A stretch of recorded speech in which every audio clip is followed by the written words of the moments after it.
Стојан Андов е роден во Кавадарци на 30 ноември 1935 година. Основно образование и гимназија завршил во родниот град, а дипломирал на економскиот факултет во Скопје и магистрирал на факултетот за политички науки во Белград. Тој е првиот претседател на повеќепартиското собрание на Република Македонија, политичар, економист, публицист и романописец. Сведок и учесник во најголемите настани од поновата македонска историја. Андов извршувал повеќе републички и сојузни општествено-политички функции. Во 3 мандати бил член на Сојузниот извршен совет во Белград, претседател на Сојузната комисија и вонреден и ополномоштен амбасадор на тогашната СФРЈ во Ирак. 2 пати бил избран за претседател на Советот на општина Кавадарци. Стојан Андов е признаен како политичар од времето на поранешна Југославија, ориентиран кон пазарната економија.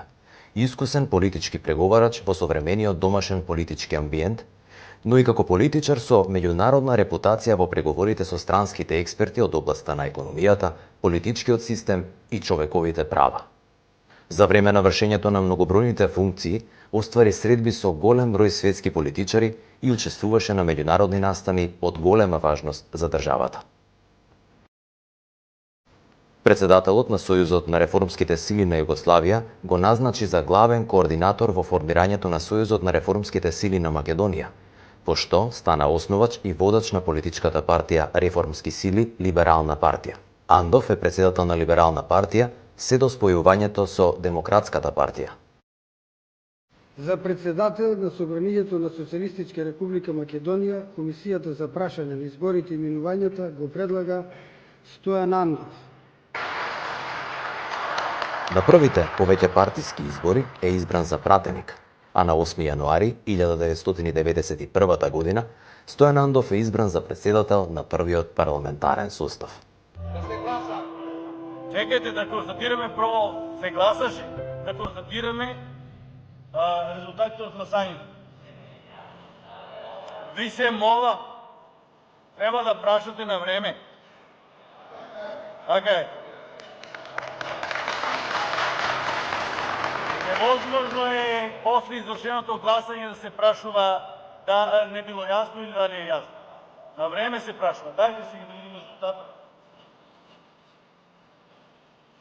Ве молам пратениците да постапуваат по редот како во оваа куќа се работи. Кога влегуваат во зградата да си земат евиденционен лист.